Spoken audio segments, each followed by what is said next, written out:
सभी का खून शामिल है इस मिट्टी में, किसी के बाप का हिंदुस्तान थोड़ी ही है। इतिहासकारों से जब भारत माता के स्वतंत्रता का प्रश्न उत्तर किया जाता है तो बड़ी चालाकी के साथ आप लोग के मन के अंदर यह शायरी थोप दिया जाता है और बताया जाता है कि सभी का खून शामिल था इस मिट्टी में, किसी के बाप का हिंदुस्तान थोड़ी है। लेकिन इतिहास किताबों को पलटकर स्वयं देखोगे, स्वयं पढ़ोगे तो समझ में आएगा कि यह हिंदुस्तान आपके और हमारे बाप का था, जिस हिंदुस्तान को तोड़कर दो मुसलमान राष्ट्र बनाए गए। बहुत ऐसे रियासतें थी जो रियासतें भारतों के साथ मिलना नहीं चाहती थी, निजाम का शासन चाहती थी और अपनी ऐसी फौज बना रखी थी जिस फौज का उद्देश्य सिर्फ और सिर्फ काफिरों की हत्या करनी थी। लेकिन हम जब अपने लोगों से पूछते हैं क्या आपको निजाम के बारे में पता है, क्या आपको रजाकार के बारे में पता है, उत्तर मिलता है बिल्कुल भी नहीं। नमस्कार साथियों, जय सनातन। स्वागत है आप सबका अपने YouTube channel Ashutosh Jha thoughts के अंदर, जहां हम बात करते हैं सत्य सनातन की और हमारे हिंदुत्व इतिहास की। आज हम बात करने वाले हैं रजाकारों के बारे में, जिन्होंने हिंदुओं के अंत का सबसे बड़ा जिनोसाइड किया था, जिसके बारे में ना इतिहास बात करता है ना इतिहास का वर्णन करने वाले लोग। सबसे पहले हम लोग ये समझने का प्रयास करते हैं कि आखिरकार रजाकार था कौन। रजाकार एक ऐसी फौज थी जिस फौज का मुख्य उद्देश्य था काफिरों को किसी भी परिस्थिति में समाप्त करना। 1938 में भारत देश की स्वतंत्रता की लड़ाई जब हम लोग लड़ रहे थे, खास करके हिंदू जब लड़ रहा था, अपनी जाति पाति से उठकर, अपने धर्म से उठकर सिर्फ और सिर्फ अपनी भारत माता की स्वतंत्रता की लड़ाई लड़ रहे थे, तो 1938 में मुसलमानों ने एक पार्टी तैयार की जिसका नाम था मजलिस-ए-इत्तेहादुल मुसलमीन। ठीक सुना आप लोगों ने, मजलिस-ए-इत्तेहादुल मुसलमीन, जिसके नाम से आज भी एक पार्टी तैयार की जाती है जिसके आगे सिर्फ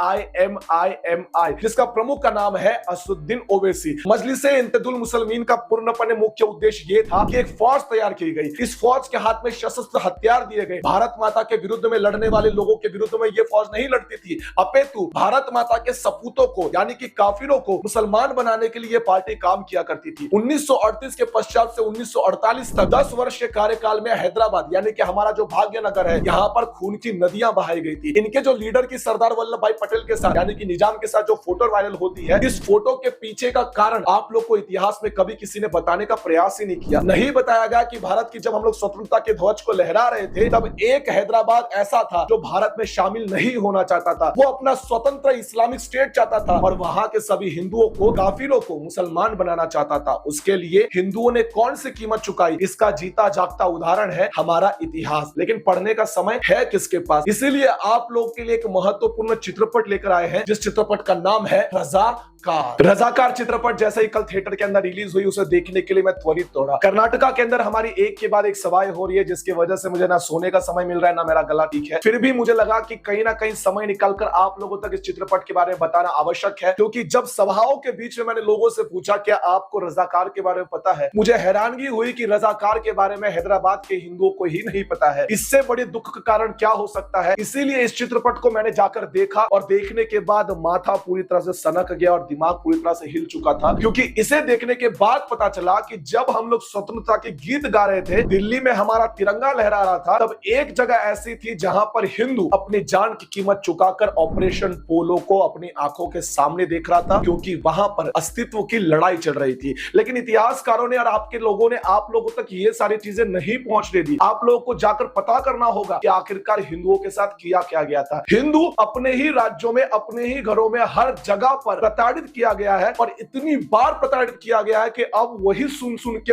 ऊब चुका है कि यहां पर भी पिटे हैं, वहां पर भी पिटे हैं, यहां पर भी पिटे हैं। लेकिन हैदराबाद के युद्ध के अंदर हमने पिटाई नहीं, अपितु हमारे सियों ने हाथ में जो मिला उन सभी को शस्त्र बना लिया। हाथ में मिर्ची पाउडर मिला, उस मिर्ची पाउडर को पकड़कर फेंक दिया, हर एक चीज कर ली। फिर भी उसके बाद हमने युद्ध लड़ा। लेकिन जब निजाम के कासिम रिजवी वगैरह लोग आते थे और अपनी सेना को लेकर हमारे लोगों के ऊपर आक्रमण करते थे, तो पुरुषों को मारने के पश्चात अपनी सेना को आदेश दिया करता था कि अब जितनी भी काफिरों की औरतें हैं उनके साथ जाकर ऐश करो। अब एक एक दृश्य का वर्णन आप लोगों के सामने करता हूं, जिससे आप लोगों को पता चले कि आखिरकार हमारे रजाकार मजलिस-ए-इत्तेहादुल मुसलमीन पार्टी ने इस देश के लिए किया क्या, कुछ नहीं। रजाकार की फौज बनाई और हिंदुओं के कत्लेआम किया। आज भी इस पार्टी के नाम से एक और पार्टी है AIMI यानी कि ऑल इंडिया मजलिस-ए-इत्तेहादुल मुसलमीन। इस पार्टी का उद्देश्य क्या है? क्या कोई विकास की बात करता है? नहीं। फिर भी इनके सांसद निकल कर आते हैं, फिर भी इनके MLA जीत कर आते हैं। इसका प्रमुख उद्देश्य यही है कि रजाकार के वंशज आज भी आप लोग के और हमारे बीच में जीवित है। आज अगर आप लोग जाकर देखोगे तो भाग्यनगर के अंदर एक कदाचित एक टी राजा सिंह ठाकुर नाम के व्यक्तित्व है, वही जीत कर आते हैं और उनकी ही उतनी वहां पर खौफ है। लेकिन अगर आप लोग देखोगे तो आज वहां पर हिंदुओं का अस्तित्व, अपने अस्तित्व की लड़ाई के लिए उन्हें लड़ना पड़ रहा है। लेकिन एक समय ऐसा था जो वो हिंदू वहां पर बहुसंख्यक थे और हिंदू चाहते थे कि हम भारत देश के अंदर विलीन यकीन हो, क्योंकि भारत देश के जो रियासतें टुकड़े टुकड़ों के अंदर बटी हुई थी,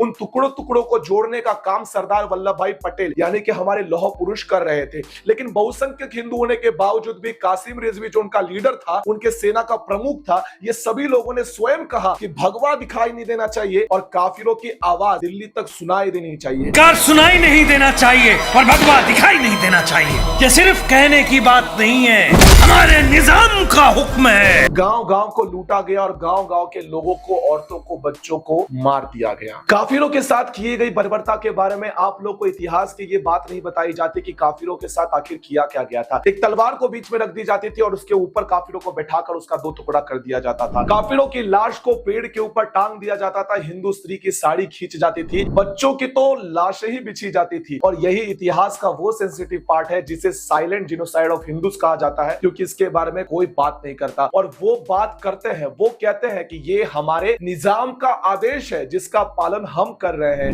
हमारे निजाम का हुक्म है। और भारत देश में विलय करने की बात अगर आप लोग कहोगे तो आपके हाल इसी प्रकार से किया जाएगा। और यही हमारे हिंदुओं के साथ इतिहास ने किया। रजाकार चित्रपट के अंदर आप लोग को ऐसे ऐसे डायलॉग सुनने के लिए मिलेंगे जिस डायलॉग को सुनने के पश्चात आपके कानों को पीड़ा हो सकती है, आपका हृदय पूरी तरह से हिल सकता है कि हिंदुस्तान के जलते हुए काफिरों के शवों से हिंदुस्तान की खुशबू को बदबू में बदल दो। और ये सारी चीजें सुनने के पश्चात एक ही चीज समझ में आती है कि अगर गलती से भी सरदार वल्लभ भाई पटेल नहीं होते और थोड़ी बहुत अगर उनके अंदर कांग्रेसी मानसिकता होती तो शायद हिंदू नहीं बच सकता। लेकिन सरदार वल्लभ भाई पटेल के अथक प्रयासों के पश्चात, क्योंकि सरदार वल्लभ भाई पटेल जी को पता था कि भारत का हृदय अर्थात हमारा भाग्यनगर, और वहां अगर ऑपरेशन पोलो नहीं किया गया, निजाम के शासक को पूरी तरह से घुटनों पर नहीं लाया गया, तो वहां पर एक भी हिंदू नहीं बचेगा। लेकिन सबसे ज्यादा शर्मिंदगी की बात यह है कि पूरे भारत में कहीं पर भी घूम कर जाइए, ना आपको मालाबार के बारे में पता चलेगा, ना ही आपको मोपला के बारे में पता चलेगा, ना ही पश्चिम बंगाल के अंदर हिंदुओं के जिनोसाइड के बारे में, ना ही केरला के हिंदुओं के बारे में, ना ही भाग्यनगर के हिंदुओं के बारे में। यानी भारत के किसी भी कोने में अगर हिंदुओं के साथ जिनोसाइड भी हो गया तब भी आप लोग को कुछ नहीं पता चलेगा। लेकिन उनका एक छोटा सा चोर भी अगर पकड़ा जाता है और पब्लिक उसे पीट दे तो इंटरनेशनल मुद्दा बन जाता है। और गलती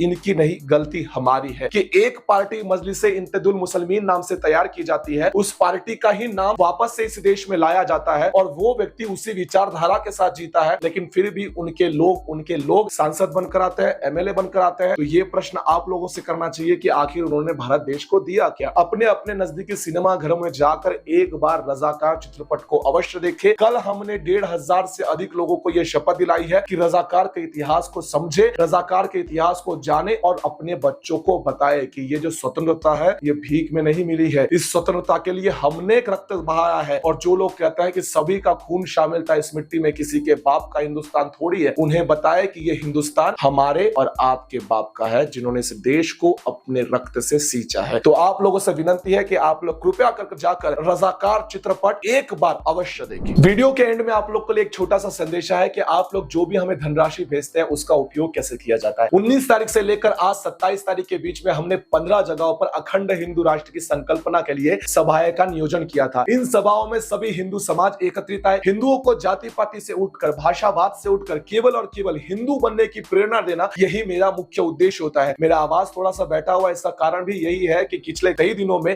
हम लोग ठीक से सोए नहीं। हमारी टीम दिन रात सिर्फ सभाएं कर रही है और जगह जगह पर जाकर ये बता रही है कि क्यों इस राष्ट्र को हिंदू राष्ट्र करना अनिवार्य हो चुका है, क्योंकि आने वाला समय हिंदू राष्ट्र की मांग करता है। और इसी हिंदू राष्ट्र की मांग करने के लिए हम जगह जगह पर घूमकर आप लोग के भेजे हुए धनराशि के स्वरूप में, फिर चाहे वो 5 रुपया हो या फिर 5,000 हो, इतनी तो आती नहीं, लेकिन फिर भी 500 जो भी आपका हम लोग तक पहुंचता है उसका उपयोग हम लोग इसी प्रकार से करते हैं। तो आप लोगों से यही निवेदन है कि वीडियो मैं ज्यादा नहीं बना पा रहा हूं क्योंकि जमीनी स्तर पर अभी काम करना आवश्यक है, इसलिए आपका सहयोग मुझे अधिक चाहिए, क्योंकि वीडियो अधिक ना बनने की वजह से हमारा कम ज्यादा नहीं आया और इन सभाओं को करने के लिए खर्चा भी होता है। तो आप लोगों से निवेदन है कि अगर आप लोग हमें सहयोग करना चाहते हैं तो नीचे हम लोगों ने पिन कमेंट के अंदर यूपीआई आईडी डाल दी है, तो वहां जाकर आप लोग हमें सपोर्ट कर सकते हैं। नहीं कर सकते हैं तो कम से कम इस वीडियो को शेयर तो कर सकते हैं और लोगों को यह आग्रह कर सकते हैं कि जाकर आप लोग एक बार रजाकार इस चित्रपट को अवश्य देखिए। अगले वीडियो के अंदर मिलते हैं सनातनियों, तब तक के लिए जय सनातन।